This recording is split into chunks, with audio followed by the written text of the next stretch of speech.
ओ सही कमरिया डोले। सब लोग जल भरे चल गए का अभी एको ना बजल भैया। अबे आई भीड़ कम ना होके के चाहिए, पूरा भीड़ लागल रहे के चाहिए। काहे की जगत जयसवाल भाई जी बहुत ज्यादा मेहनत, पूरा टीम मिल के मेहनत कर ले भैया, ताकि सब लोग खुश रहे, सब लोग मस्त रहे। आज के रात सब लोग एंजॉय करें। बाकी कल सावन के पहला सोमवारी बाबा के दिन बा, सब लोग कोनो ना सब लोग जेकर नजदीक शिवलिंग होई, जेकरा बाबा के नगरी में जाए कोई बाबा धाम पूजा चल जाए। अच्छा ओ कि दिनवा सुहावन लागेला, कि बड़ी मन भावन लागेला, कि बोलो बम के नारा गूंजे तो अरे देखत सद्भावन लागेला। वाह एने चाची लोग बैठल बा। ठीक बाड़ू जाना, ठीक बाड़ू लो, खाली हंस दिलो तो हम समझ जाए कि ठीक बाड़ू। कि देव घर नगरिया डोले, अंकेश भैया, कि देव घर नगरिया डोले। ओ कि गंगा जी के जसो ही लहरिया डोले। देखो तो कतो काना पर कामर रहेला तो वो लच लच आगे पीछे लच लच लचकत रहेला। सही बात बा कि ना? कि गंगा जी के जई से लहरिया डोले, कि गंगा जी के जई से लहरिया डोले, कि ओ सही कमरिया डोले।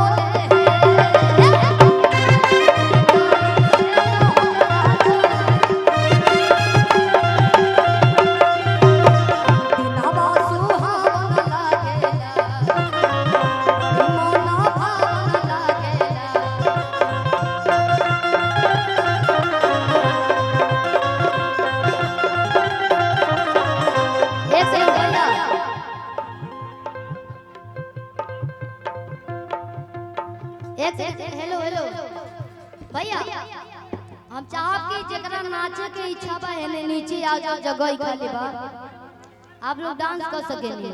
मंच पे बहुत लोग बाटे, ऐसे थोड़ा सा माहौल खराब हो सकला। ना ना यही आप लोग करी, बहुत अच्छा लगे।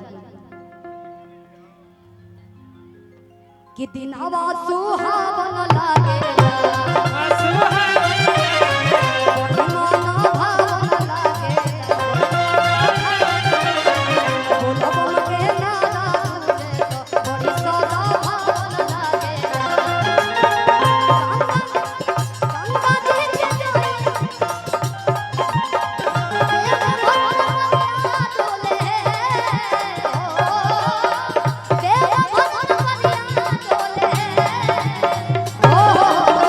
गंगा जी के जई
हमारे अजीत अजीत भैया, अजीत प्रजापति जी आ जाइए मंच पे, ढेर सारा आशीर्वाद आ जाइए।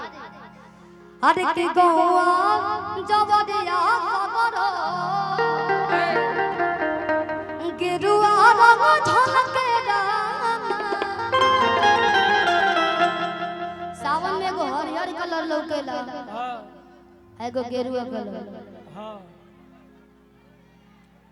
और हमरो थोड़ा थोड़ा ड्रेस मिलत रहल हरियर, हम कनी ये पहन के चलत रही। डायरेक्ट हमनी के पटना से आने का थोड़ा सा ज्यादा दूरी पड़ गेल भैया।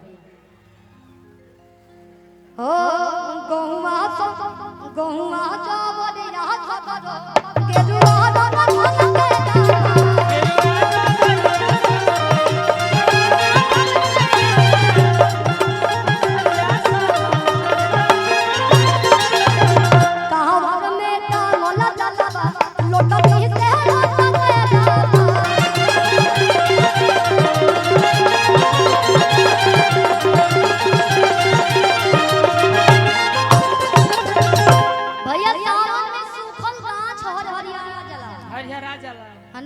अब बहुत लोग नैहर से ससुरो आ जाला भैया, आ जाला, सही बात। हरिहरियो जाला जाला, आम जाला, सेव जाला, केला जाला, संतरा जाला। ई सावन महीना